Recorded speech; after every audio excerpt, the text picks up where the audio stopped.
What's up, guys? Today we're going to take a look at the knee cut pass and some options to finish the pass by controlling with different grips. Simplest way, I want to control both of his legs, okay? The top leg and the bottom leg. Running my forearm here inside of his inner thigh, okay? No gi style, I'm going to control here his floating ribs, his hips. With the gi, I can control the lapel.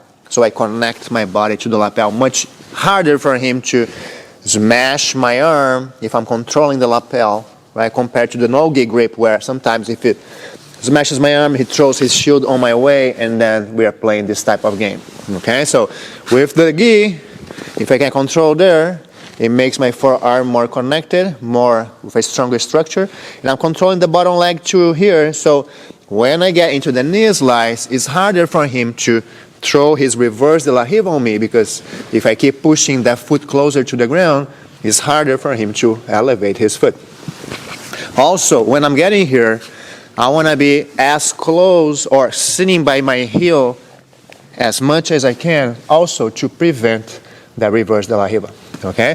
I get here into this position, he has his leg up, trying to throw his shield in front of me, but if I keep my shoulder more or less aligned with his knee, it's harder for him to throw that shield. If I'm postured up, then he can throw that shield in front of me. Okay, so those are the basic things when I'm approaching here to get into the knee slice, pushing the bottom leg down, staying low, sitting by my heel, creating this wall in front of his leg so he cannot throw his shield in front of me. If I do this all correctly and nice, his legs are going to be far apart, wide open. There is nothing really controlling here this leg. I could just go forward and pass, right? Usually I'm going to control here his sleeve or his elbow to start pulling his arm up, turning the guy flat. So now I can knee slice and pass the guard. The thing that we're going to work in this video is, as I'm getting here, he knows that I'm doing a nice job with my wall here, preventing his knee shield, so he's already trying to pinch my ankle, okay? Because if he doesn't pinch my ankle, I'm going to just pass because this leg is free. So he is pinching his knees together, pinching my ankle, and now my foot gets trapped. So different options here to control the guy and free my leg, okay?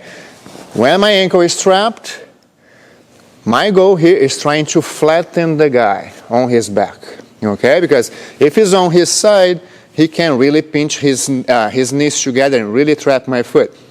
When I start turning his back flat, now his knees are pointing this way, his back is flat, his spine is twisted, so he cannot really pinch my ankle as effectively anymore. Much easier for me to free my foot. So my goal is always turning his torso flat against the mat. I go into the knee slice, he's pinching my ankle. I had my grip here initially, so I can still use this grip here, my forearm running against his top shoulder, okay? And I'm controlling here either the sleeve or the elbow. If I lift his elbow up, it helps to turn the guy flat. I'm pressing here my forearm against the top shoulder to bring this shoulder towards the ground, flattening the guy. That's one option.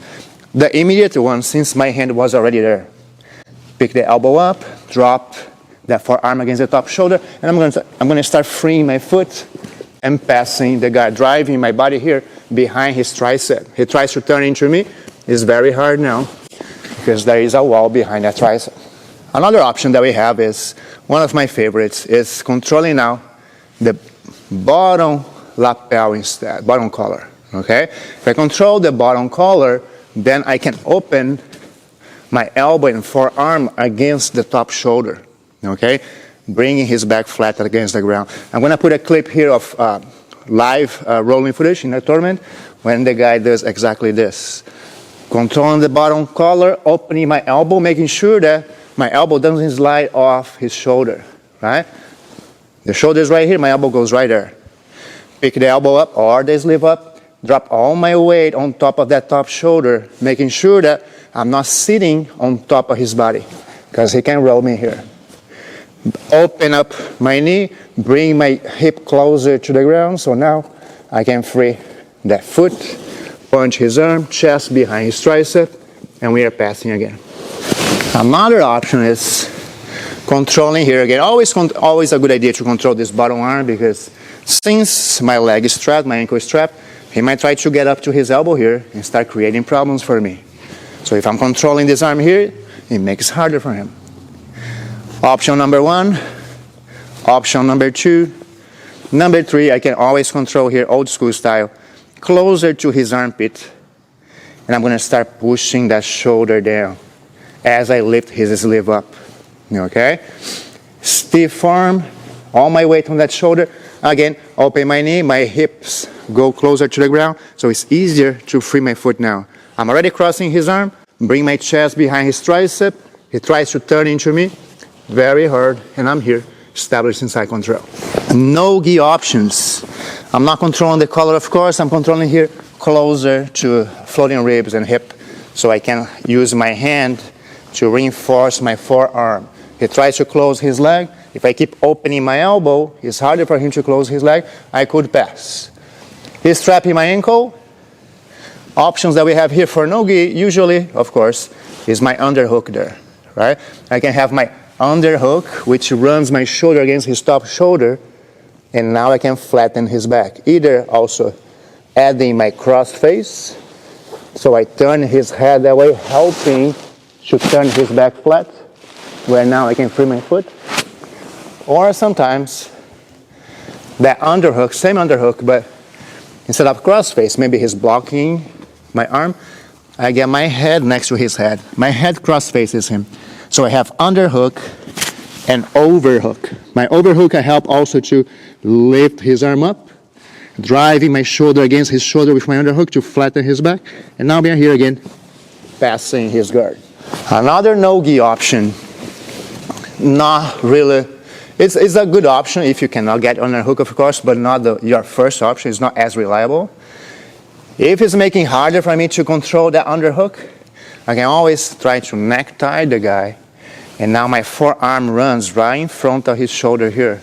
It's going to help to flatten the guy. I put all my weight there, picking the bottom elbow also. All my weight is there flattening him. And then I can either go scarf hold,